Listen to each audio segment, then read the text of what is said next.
अब हम जब उनको सुकृत दान करेंगे, भजन का, दान पुण्य का, पिंड का, तो जिस योनि में होंगे उनको प्राप्त होगा। उनके नाम से श्राद्ध अर्पण यदि करते हैं, दान पुण्य करते हैं, वो हमको ही वापस प्राप्त हो जाता है। अपने पूर्वजों के नाम का कुछ कुछ करते रहा करो ताकि उनको उस समय पर मिलता रहे। और अगर तुमने उनकी तिथि पर, उनके वार पर अगर आपने भोजन करा दिया है तो उनकी मुक्तता नहीं, उनकी शांति हुई। वहीं से बालू के पिंड बनाकर सीता मैया ने कहा कि हम ही दे देते, दिए। और कहते हैं जब पिंड दिए तो स्वयं दशरथ जी महाराज का दाहिना हाथ प्रकट हो गया।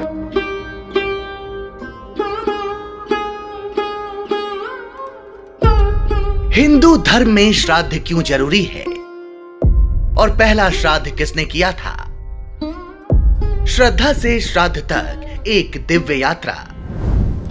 क्या आप जानते हैं कि श्राद्ध सिर्फ एक कर्मकांड नहीं, बल्कि आत्मा और पूर्वजों के बीच का वो पवित्र सेतु है जो जीवन को धन्य बनाता है। पर क्या आपने कभी सोचा सबसे पहले श्राद्ध किसने किया था? क्यों हमारे शास्त्रों में इसे इतना महत्वपूर्ण माना गया है? आज हम चलेंगे एक आध्यात्मिक फ्लैशबैक में और जानेंगे श्राद्ध की उत्पत्ति और उसका महत्व। सबसे पहला श्राद्ध पितामह ब्रह्मा जी के पुत्र मनु ने किया था। लेकिन इसे और स्पष्ट करने के लिए महाभारत के एक प्रसंग पर चलते हैं। जब पांडव वनवास में थे, तब युधिष्ठिर ने महर्षि नारद से पूछा, हे मुनिवर, पितरों को तृप्त करने का सही उपाय क्या है? तब नारद जी ने कहा, हे राजन, त्रेता युग में श्री राम ने अपने पिता दशरथ जी का श्राद्ध किया था। यही पृथ्वी पर पहला विधि पूर्वक श्राद्ध माना जाता है। श्री राम ने यह कर्म किया गया तट पर, और तब से यह स्थल पिंडदान का सबसे पवित्र तीर्थ कहलाया।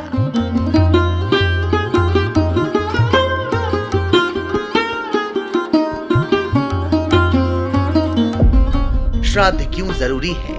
हमारे शास्त्र क्या कहते हैं? श्राद्धेन पीतरः तृप्यन्ति तर्पणेन शांति मा पुण्यो।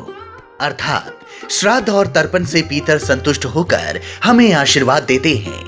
पूर्वजों की आत्मा को शांति देने के लिए, पितृ ऋण से मुक्त होने के लिए और जीवन में बाधाओं से बचने के लिए श्राद्ध अनिवार्य है। जिस तरह हम जन्मदिन पर अपने जीवित परिजनों को याद करते हैं, उसी तरह श्राद्ध उन दिवंगत आत्माओं के लिए संवेदना और कृतज्ञता का पर्व है। गरुड़ पुराण की चेतावनी। गरुड़ पुराण में कहा गया है, जो व्यक्ति अपने पूर्वजों का श्राद्ध नहीं करता, उसकी अगली पीढ़ियां पितृ दोष से ग्रसित होती हैं। पितृ दोष से विवाह में विलंब, संतानहीनता, धन की रुकावट या अनचाही घटनाएं हो सकती हैं। इसलिए श्राद्ध केवल एक कर्म नहीं, बल्कि हमारी जिम्मेदारी है। श्राद्ध कैसे किया जाता है? श्राद्ध में क्या किया जाता है? तर्पण, जल और तिल से पितरों का वाहन। पिंडदान, चावल, तिल और घी से बने पिंड। ब्राह्मण भोजन और दान। सभी क्रियाएं श्रद्धा और सात्विकता से की जाती है, तभी आत्मा को शांति मिलती है। क्या आपने कभी सोचा है कि जब कोई पिंडदान या श्राद्ध करता है तो वह केवल एक परंपरा निभा रहा है या कोई गहरी आध्यात्मिक जरूरत पूरी हो रही है? आज हम जानेंगे हिंदू धर्म में श्राद्ध क्यों किया जाता है और सबसे पहले श्राद्ध किसने किया था। श्राद्ध का अर्थ और महत्व।